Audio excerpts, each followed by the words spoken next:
Hey everybody, welcome to Vegans Talking Shit. I'm Joey. And I'm Shain. For those of you who don't know, and that's basically everybody. if you've watched this show before, you do not know who Shain is. Have you ever brought me up in the show? I have. Okay, so maybe you know of me. Yeah. I met Shain at a comic book store. Yes. Let me tell everyone the story of how we met, because I think it's funny.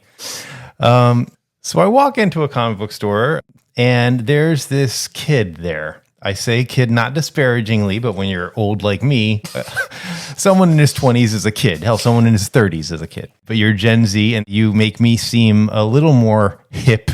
Can I say hip, or is that unhip?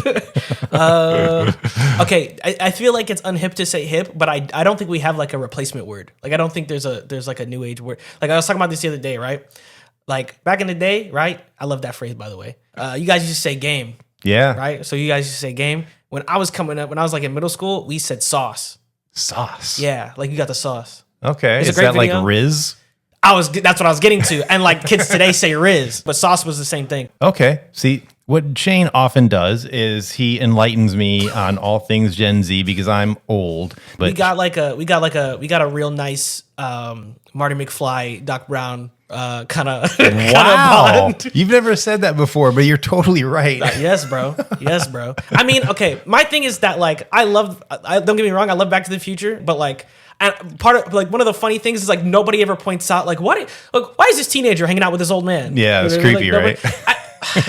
On paper it's creepy, but when you watch the movie, it's clearly like fine. Like right. It's not weird. But like if in life, if a 15-year-old kid was like, I'm going to go to like this old man's house, I'd be like, dude, like, are you okay? So this is actually what you are all listening to right now is very Shain. So I go to this comic book store and I'm looking at the comics, grabbing the ones that I'm going to buy. And I just hear this voice, very loud, but I should also stress, very knowledgeable of comic books. Shain is a walking encyclopedia of comic books. So I'm looking at the comics that I'm about to buy, and I'm listening to Shain and kind of laughing because Shain's got a great sense of humor. He's funny, very funny guy. Thank you. And I'm like, all right, I'm going to keep coming to this store.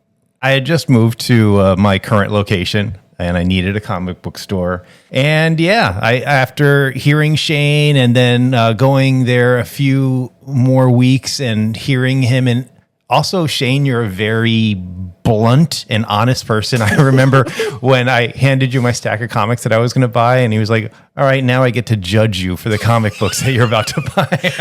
The best part is I don't remember. I go through this a lot. I don't remember any of this. Like I have no recollection of this event. But every time you describe something I did, I'm like, yeah, that's something I would do. Like that's definitely happened. But I appreciate that because I used to work in a comic book store. I was in your position, and you would say the things that would go on in my head. Like, yeah, I'm going to judge you for the comic books you're reading.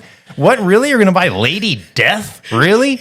These big titty bad girl comics? Really? What a pull, Lady Death. Shout out to Lady Death. But, it turns out you read pretty much all comics, but you definitely have, I would assume, a greater appreciation of DC comics. Between Marvel and DC, I'd say so. Like, I read a lot more DC than Marvel. I also read a lot of Ninja Turtles. Sometimes I try to, like, do a little bit of... I'm trying to remember, like, the last indie that I read. I read Helen of Windhorn, and I read... Isn't that local? Helen of Windhorn? Is that a... No. Helen of Windhorn was Tom King. Tom King and Bill Evely did Supergirl, which I think I made you read. You did. Yeah. I actually... It's funny that you bring up Supergirl, Woman of Tomorrow. Yeah. When I first read it, I told you I liked it, and I did, but I complained about the art. I have since read it a second time, and now I just love that comic book in every way. The story, the art, and I can't wait for the movie. I'm excited. But yeah, I read Helen of Windhorn because I loved Woman of Tomorrow, and I wanted more Woman of Tomorrow, and it was the same creative team, and they were like, this is our spiritual successor. Yeah. So I read that. Anyway, point is, I read Marvel, I read DC, I read a lot of Ninja Turtles, I read other stuff too, but I try to just keep up with whatever's happening in the world of comics. Yeah, and you being the encyclopedia, pretty much every week when I would go in there, I would ask you questions, and you would just these facts would come out of your mouth and it would be just nonstop and you wouldn't even really take a breath. It's just all this knowledge spills out of you, and it was very, very impressive. This is what happens when you grow up in the internet age, right? Yeah. Because it's like, here I am, like between the ages of like 8 and 12, and like I was already reading comics by then, but like you get curious about something, you're just like, I'm just gonna look this thing up. Yeah. I'm just gonna read the wiki. I'm just gonna watch this. I'm just gonna play this 2-hour YouTube video in the background. You know what I mean? And you just kind of absorb. Yeah. Anyway, maybe we should talk about vegans or something. So you're gonna take on the Vanessa role, trying to wrangle us back into the topic. Yeah. I want to talk about your background because Yes. Okay. So I wanted to specify this. Yes. Full disclosure for anybody listening: I was born and raised in America. But my parents and grandparents were not. They'll come from Jamaica. Son of immigrants. Yeah. Well, okay. My mom, yes. My mom, though, immigrated when she was 2. Okay. And my dad, I think, immigrated when he was like 15 or something. Okay. So it's one of those things to where it's like, my mom would always like take trips back to Jamaica and stuff. Yeah. So for me, my parents were kind of like, I guess, of two worlds. Yeah. Like they're pretty Jamaican, but they're also pretty American. Where I encountered like the most Jamaicanisms was like with my grandparents. My grandfather is a Rastafari, right? If you know anything about that in their culture, like to be honest with you, I'm not even like fully versed myself. Mm-hmm. When I was a kid, my grandpa was a pescatarian, and then later on in life he became vegetarian, which I know is not the exact same thing as vegan, right. But there's a lot of correlation there, and there's like a lot of Rastafaris who are vegetarian and vegan. Yeah. So for me, he was pescatarian and then he was vegetarian, and my aunt, who is his daughter, was also vegetarian.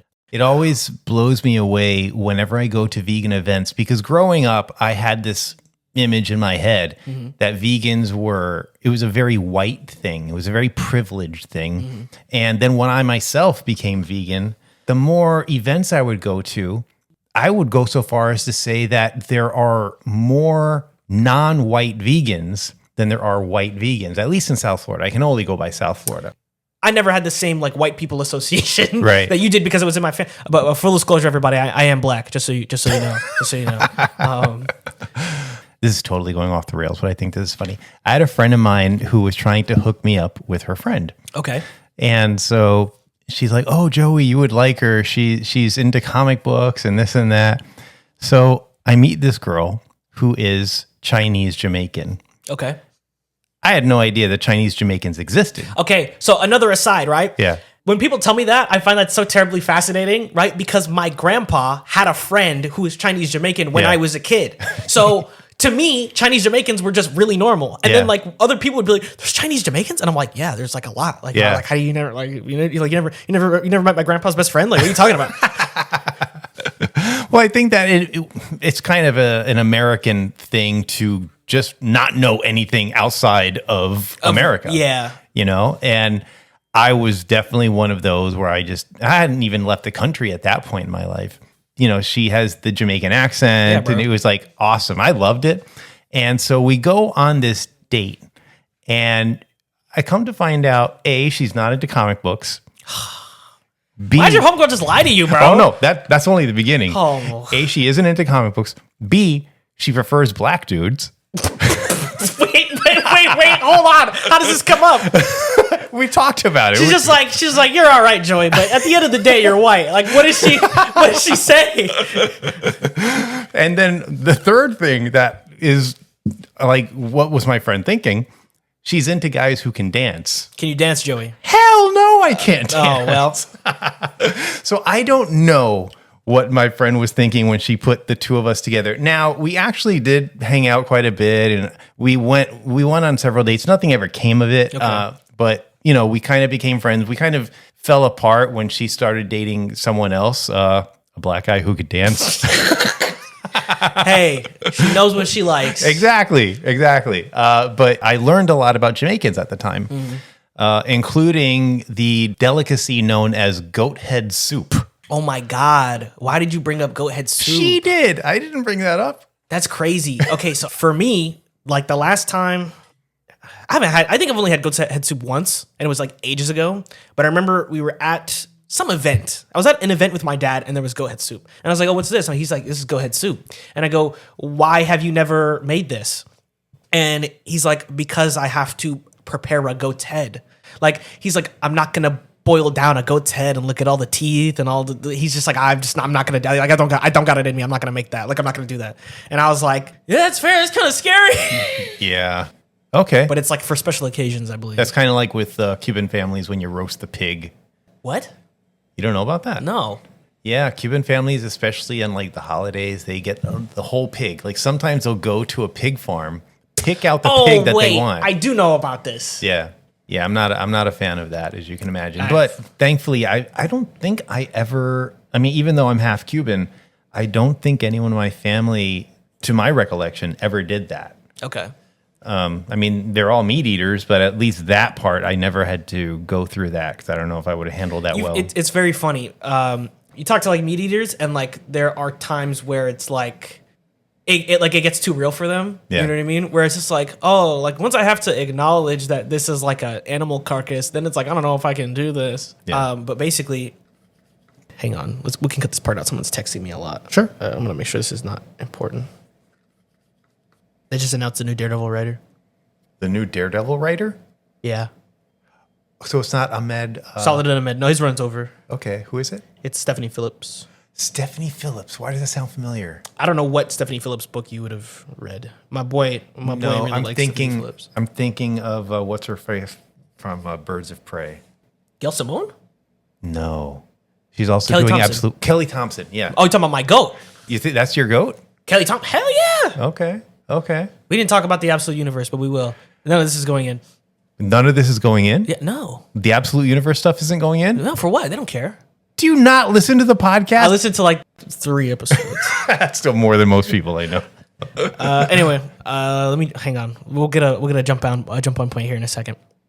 So like for me personally, right? If I'm cooking, right, and I have to cook like chicken, I have to wear gloves.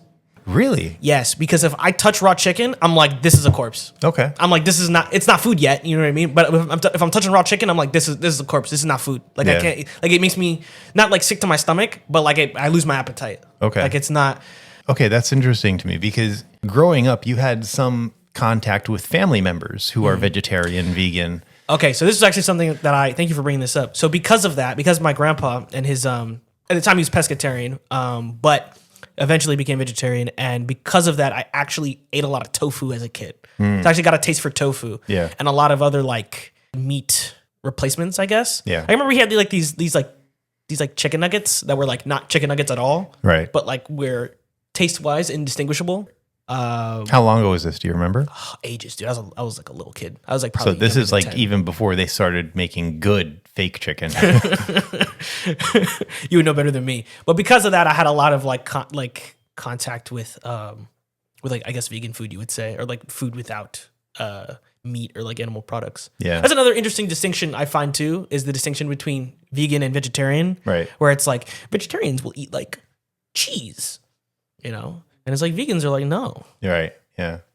One of the things I find refreshing about you, even though you're not vegan, is you will happily eat something that's vegan. Like I think the deal we made pretty much from the beginning, once you left the comic book store, you and I wanted to stay in contact. So we agreed. Yeah. We decided to go to vegan restaurants. Can I tell this story? Sure. Yeah. I love this story so bad. Okay. So, I'm gonna give y'all some context, right? I used to go to like a film school, essentially. I wanted to be a filmmaker, and so for my final film project, I made a documentary about the comic book store I was working at. It's called "Comics Are Cool." Please read them. Look it up on YouTube. I'm everywhere at Shain Tekken. Selfless plug. Spell Tekken because our non-geeks may not. Tekken. Actually, you may have to spell Shain now that I think about it. Oh yeah, my first name is spelled funny. Okay, so my name is Shain Tekken, Shain, like pain. And then Tekken, Tekken. If you play video games, you're like, hey, isn't that one game with Jin Kazama? Yes, my dad liked it a lot in like 2002. So it's part of my real name. But basically, I'm making this documentary, and I basically am just commemorating all my friends and all the good time that I had at the comic book store before I leave. And while I'm in the process of shooting this, I meet Joey, which is actually the only reason Joey's not in it. Is because production was already happening and it was just too much of a nightmare to schedule like another person. So I can actually link to your YouTube video from the Vegans Talking Shit YouTube page. I would appreciate that. Yeah, so I'll do that. There'll be a link in the comments. There you go. If you're so inclined. But basically, I'm leaving the comic store. I'm quitting, and I'm like, oh, Joey, like we should like stay in contact. We should hang out, yada yada. And he's like, oh, all right. And I'm like, yeah, bro, we'll be cool. We'll get food or something. And he goes, I'm vegan. And I'm like, okay. Like I was so perplexed like that. Like I'm vegan. Like I always feel like I need to give people a heads up because no, we're not going to go to like Longhorn Steakhouse, you know. And so I guess it was more about prepping you and. Yeah, much to my great joy, you were like, "Oh man, I love tofu. Let's do vegan." Hey, listen, if you know what you're doing, right? Tofu can be great. Yeah. Okay, tofu can be really solid if you're actually inclined to make good. I was talking about this with my friend the other day. There's a lot of foods that get a bad rap, right? Because it's like nobody, like, okay, why are we boiling Brussels sprouts? Why are we doing this? Right? It's fucking gross, bro. Like, why are we doing that? Okay, listen to the words I'm saying right now. If you roast a Brussels sprout, dog, listen, that's like a top 5 vegetable, bro. Roast a Brussels sprout. I love Brussels sprouts when cooked right. That's what I'm saying. Don't boil a Brussels sprout. I'm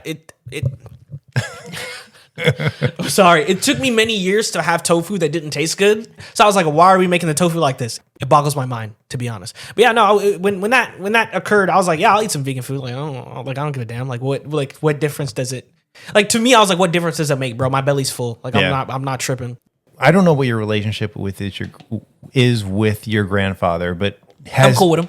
So, but has he like cooked you meals? Yeah, many times. So every time he cooks for you, would you say that it's been great?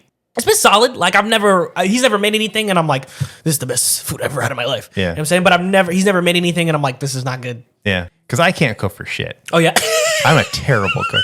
Like for me, the extent of my cooking is, set the oven for 450 degrees, and then I slap on some frozen whatever the hell it is. And listen, and I think the audience is gonna agree with me. I feel like now there's no excuse to be bad at cooking. I somehow achieved that, bro. Just turn on Binging with Babish. You know what I'm saying? Who's that? Oh my God, you're old. Okay, so hey, listen. Sound off in the chat. I know y'all know who Binging with Babish is, bro. So you say you like tofu, but out of all of the vegan food you've tried. Mm-hmm. The restaurants I've taken to you to, does anything resonate where it's like, or where you remember it's like, oh, that place was awesome? Dude, we went to a place where we got like a vegan pizza. Plant pizza. That was pretty good. Thing about it was, okay, I'm not gonna lie, right? I'm not gonna hold you. It was very solid. The fake pepperonis were on point. Yeah. The cheese I wasn't buying. Really? The cheese, they were doing their best. They were doing their best. I wasn't buying the cheese like that. The cheese, I'm picking up what you're putting down, but vegan cheese in my experience, vegan cheese is the toughest thing to nail because of the fact that in order for it to work, it's got to melt. It's got to melt perfectly. And mozzarella cheese, dairy cheese melts in a way that I don't think they figured out yet. However, there's one product that I found. It's Miyoko's mozzarella cheese, and it's a liquid, which sounds weird, but if you pour that... it doesn't sound that weird because it's like, I get it. You know what I'm saying? Because it's like vegan cheese can be like, just like you said, it doesn't melt. Right. You know what I'm saying? So it's like, is this too solid? Is this too goopy? My dog's barking. Khaleesi. Yeah, that's one of the things that I've noticed they have a substitute for everything nowadays. I've vegan hard-boiled eggs. Like, really? They actually... Okay, listen. If you're vegan, you're not missing much with hard-boiled eggs. You can just give up hard-boiled eggs, dog. Like, you don't need a replacement for hard-boiled. I'm sorry, it's hard-boiled eggs, bro. You know what? You're right. It's not like I ever thought to myself going vegan, like, oh, I'm gonna really miss hard-boiled eggs. No, dog. You're looking like you're gonna miss burgers. You're gonna miss pizza. You're gonna miss other things with high cholesterol. You know what I'm saying? You're a hard-boiled egg. You're gonna miss scrambled eggs probably. You know what I'm saying? Maybe a nice fried egg. I think they figured out scrambled eggs because there's this product called Just Egg that I think I've heard of this. Yeah. Now, I haven't had real eggs in 13 years, but for me, the Just Egg, they kind of nailed scrambled eggs. Now, if I want eggs over easy, that's a little different. We got to do an episode where I try just eggs and I tell you how close it is to eggs. You know what? We might have to do that. Which is funny because I don't like eggs. Oh, you don't? No. Yeah, my father doesn't either. It's okay. It's not even. I have like a egg trauma almost. Egg trauma. Trauma is a strong word. Not really trauma. I used to eat a hard-boiled egg every day for breakfast. Okay. And it made me just hate eggs, just all of them. So it was just that it was too much and you didn't like it. Yeah, like Okay. I was just like I don't want any more eggs ever. Well, for me, it's more about the creativity. Like, why would they make a vegan hard-boiled egg? But okay, they did it. I'm going to try it. And I hear that. yeah, I like the creativity. I like seeing things that I would never expect. Like the fact that there's a vegan hard-boiled egg to me is just fun. It's interesting. It is a terribly fascinating idea. I'm not gonna lie. As a non-vegan, I want to try an Impossible Burger. You've never had an Impossible Burger? Joey, I'm not vegan. Why would I have an Impossible Burger? My friend Arnie is not vegan. He's had an Impossible Whopper, and now that's not the Impossible Burger I would suggest. Okay, yeah, but I want to try it. I want to know how close it is. We have so many different vegan burgers at this point, but I would say that the top two are Beyond and Impossible. And Beyond is the other one. Yeah, I personally prefer the Impossible, but I would not say no to the Beyond. Like I can get a Beyond burger at BurgerFi and love it. BurgerFi's good. Yeah. Well, we have different items that we enjoy at BurgerFi. Listen, French fries are vegan, right? French fries. Well, not at McDonald's, but they should be vegan. What are they fried into McDonald's that makes it not vegan? Beef tallow. Oh yeah. Yeah, bastards at McDonald's. There you have it. And it's a shame because I used to love McDonald's fries. No, you don't. They have something, I think, in the UK or maybe somewhere in one of the Scandinavian countries, the McPlant. McPlant? McPlant. The McPlant. It's the McDonald's vegan burger. It's not in the United States, but it's elsewhere. The McPlant. The McPlant. Sounds yummy, doesn't it? Yeah, it sure does. Scrum diddly, bro. KFC had a vegan chicken for a little while there. I think I remember that. I think I vaguely remember that. I remember seeing a lot of like vegan, like I vaguely remember seeing like on the internet, like here's a vegan fried chicken. Yeah, the thing about the vegan fried chicken from KFC, because I tried it. Anytime there's something like at a restaurant not known for having anything vegan, I try it. And I remember thinking, okay, the vegan fried chicken at KFC is okay, but it didn't have the KFC batter. Like it needed the KFC batter. Now I'm assuming that it's not vegan and that's why they couldn't do it. But it's just like flour, right? Like how would it be not vegan? Probably there's egg. Oh yeah, or like milk or something. Yeah. I'm assuming. But if KFC had released a vegan version of their fried chicken with the KFC batter, I think that would have been the difference maker. Because it was only a temporary thing and they don't sell it anymore. But I think it would have been a much bigger hit if it had the batter. Because the KFC fried chicken they were selling is the same shit I can buy at Publix. Yeah. Well, the place we're going to today is really good. Vegan Tierra. The thing is that it's a little on the healthy side. And I'm a junk food vegan. I don't give a shit about health. That's so funny. Yeah, I actually had a conversation at work about this because they just know me as the vegan who doesn't like vegetables. And they're always like, what do you eat, man? You're ridiculous, dog. Oh my God. You did an episode on vegan celebrities like ages ago. We did 2 episodes. We might be doing a 3rd at some point. Okay. I know you talked about Kevin Smith. You must have. Yes, his heart attack. Yes. Yeah. I started listening to his podcast after his heart attack. Okay. There was a lot of like the difference between like the type of vegan you are and like a health vegan. Well, Kevin Smith, actually, it's funny you mentioned Kevin Smith. I read just now, not just now, but last night, I finished Batman Cacophony. That's the first time I ever read a comic book, a Batman comic written by Kevin Smith. He did too, right? Didn't he also do The Winding Gyre, which is still not finished? That doesn't ring a bell. He did a Batman book. Yeah. And it's not done. I think Onomatopoeia is in it. No, he's in Cacophony. That's the one I just finished reading. Okay, maybe I'm confusing the two. Yeah. But I'm pretty sure he invented Onomatopoeia, though. I'm pretty sure, because that's a very Kevin Smith character. Yeah. Yeah. I want to say he invented that for his Green Arrow run. Was he in Onomatopoeia was in Green Arrow? He's a Green Arrow. Onomatopoeia is a Green Arrow villain. Oh, see, I don't read Green Arrow. I did it for a little while. Who's the current writer? Not Jonathan. You're thinking of Joshua Williamson. Joshua Williamson. I read his run. I read his run too, but he's not current anymore. Okay. Somebody else hopped on after that. Okay. Are you reading DCKO? Of course. I bought all the comics, but I haven't read them yet. Dude, I bought DCKO in New York when I was at New York Comic Con. Oh. It's when it came out. And I got it signed by like 3 different people Oh, shit. at the con. It was awesome. Yeah. It was so dope. Anyway, vegan food. No. I want to get into the absolute universe. Okay. We'll talk about it, and then we'll go back into Fine, vegan yes. food. Yeah. But, all right, so I'm very curious what you think of Absolute Batman. I like it. You do? Yeah. Even though he kills. He doesn't kill. Did you read Absolute Annual? Yeah. Absolute Batman Annual? Yeah, he doesn't kill. He torched the entire Ku Klux Klan. He did torch the entire Ku Klux How did they Klan. survive that then? I mean, from the last panel, it shows Batman, Absolute Batman, like slumped over, almost like seemingly crying, but feeling guilt-stricken for what I assume to be because he killed the KKK. Absolute Batman's funny because it's like he does things that would very clearly and obviously kill people, but then he'll be like, I don't kill people. Or like, he'll like stop somebody else from killing somebody. You know what I mean? But the way that I interpret it is like, to me, it's very Dark Knight Returns, where it's like in Dark Knight Returns, he's running over the mutants with a tank, but he's still like, I don't kill people. And it's just like, you just have to suspend your disbelief and just be like, they're fine, I guess. They're all like, you know, they're not doing well, but they're alive.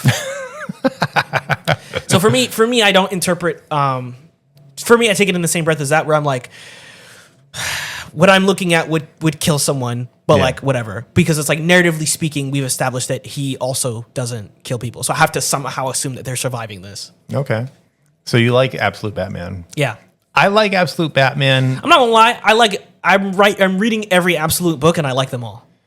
Okay, I love Absolute Batman story-wise, as long as it's outside of DC continuity, main DC continuity, but I think DCKO is going to kind of bring them together. I'm not gonna lie. My favorite book coming out right now, period, I think is Absolute Wonder Woman. Okay, I'm glad you said that, because when I first started reading Absolute Wonder Woman, it's like, wait a minute, she's from hell? I thought that shit was hard, bro. Well, that's exactly what I'm getting at. When I finished that first issue, I was like, holy shit, that's amazing. That shit was awesome, bro. Yeah. Anyway, so vegans, we're gonna talk about this stuff in like exquisite detail off mic, by the way. Yeah, for sure. Especially while we're munching on vegan food. Hell yeah. Yeah. One of the questions I want to ask you, as far as you being Jamaican, would you say that the Jamaican culture outside of Rastafarian, would you say that Jamaican culture is very meat-based? Because it is with Cubans and Italians. I'm Cuban and Italian, and that's definitely a very meat-heavy. Yeah, I'd say so. Because when I think about Jamaican food, it's all meat stuff. Yeah. Like it's a lot of curry chicken and curry goat and oxtail and ackee and saltfish. A lot of a lot of jerk chicken, jerk pork, that kind of thing. There's actually a restaurant that's across the street from where I work called Jerk, JRK. Okay. And they have jerk chicken, but they also have vegan jerk chicken. Oh. And they make it with jackfruit. Now, Interesting. Do you know what jackfruit is? Yeah. I didn't know what it was until I went vegan. I didn't know it existed. Oh my God. Wait, I have to ask you this. Sure. Is honey vegan? I would say it is not vegan. Okay. But there are those who are vegan. I mean, this is something we talk about on the show all the time. It's very difficult, if not impossible. No, it's impossible to be 100% vegan. Being 100% vegan in today's world is literally impossible. Okay. And so really you can only do your best. And I try to do my best. You know, I eat plant-based foods, and I don't buy leather or fur, and I only buy products that have not been tested on animals. But, and I brought this up recently, I went to Busch Gardens. That's technically a zoo. Okay, so you're going to have to educate me a little bit, because I don't know anything about veganism outside of like all the things that we just established about my family and stuff. But outside of like that, like my window into veganism is just you. And when we hang out, we just talk about comic books. Yeah. So explain to me this, right? The matter of being vegan, right? Is it a matter of health, or is it a matter of we shouldn't hurt animals? For me, it's 100% about the animals. Okay. Like you look at the little sign I have in my kitchen, it says vegan kitchen, 100% cruelty free. I'm all about anti-cruelty, and that applies to food, that applies to cosmetics, that applies to clothing. And there's a little bit of a hostility between the health vegans and the ethical vegans, because a health vegan might wear leather. A health vegan will buy products that have been tested on animals. Yeah. But again, I consider myself an ethical vegan, and I went to Busch Gardens recently. But that's my question, right? Is like ethically speaking, right? Like where is the line? You know what I mean? And I think it's different for each vegan. I guess that's fair. You're not vegan, but where would you think the line should be as a non-vegan? Like, where's my line, or where do I think vegans should put their line at? Yeah, where you think vegan, well, an ethical vegan specifically. I mean, I do whatever you want, bro. I don't know. Well, okay. Here's my real opinion, right? I think we're all hypocrites. Oh, I would agree. Yeah. And so for me, I'm just like, I don't really care. You know what I mean? Like, the problem that I have is being judgmental. Yeah. You know what I mean? Like we're like, to me, in my opinion, like, we're all hypocrites. And I also don't want to be like, well, you don't eat meat, so you should think like this. You know what I mean? Like, no, I get it. You know what I mean? Like, it's fine. Like, everyone's gonna do what they're gonna do, and that's okay. You know what I mean? Like, a good example is that my grandpa always played fast and loose with it. Like, if you talk to him now, right, he won't say I'm vegan or I'm vegetarian. Like, he would be like, I just don't eat meat, because he doesn't want to put a label on it, because people put so much value and pressure and specificity on all these labels. You know what I mean? So it's like, oh, well, you're a vegan, so why don't you do this? You're a vegetarian, why don't you do that? And he's like, I'm just gonna live my life. Like, I remember asking him if he eats milk. Not eats milk, he can't eat milk, drink milk, but if he consumes milk products. And he was just kind of like, not generally, but like, I'm gonna eat bun and cheese. Like, I'm not gonna not eat bun and cheese. Do you know what bun and cheese is? No. Bun and cheese is like a Jamaican thing. I want to say we eat it on Easter, but I don't remember right now. But bun and cheese is like a thing you eat for special occasions. But at the end of the day, he's like, I'm just gonna do what I think is right. Is Rastafarian, is that considered a religion? Yeah. Okay. Well, I think so. Yeah. Because I sometimes equate veganism with religion, because I think that religious people can be very preachy and in your face, or Sure. you know, they'll try to convert you. Sure. And I think vegans can sometimes do the same thing. They get very preachy. They try to convert you. I feel like a lot of things are kind of like that. It's like whatever people are passionate about the way they live their life, because they want to feel like they're living it the correct way. Right. Am I the youngest person that's ever been on the show? No, that would be my niece, Mallory. How old is your niece? 19. Okay. I think it's because you're dealing with a lot of passion, it's difficult for some, sort of like with religion. Like, I have a lot of debates with my older brother, Niall. He is very, very much a Christian. And so we get into, not heated, because he and I have a lot of respect for each other, but we do get into passionate debates. And whether it's about religion or politics, because he and I couldn't be more opposite when it comes to both of those. But in the end, ultimately, we respect where we each are in that spectrum. Yeah, and that's what it's a respect thing, right? You know what I'm saying? Yeah. Like you're vegan, I'm not vegan. We're still friends. Yeah, you know what I'm saying? Okay. I think that with the vegan thing, especially since you grew up with it, it kind of helps in that I don't feel that hostility where I feel like I need to have my guard up.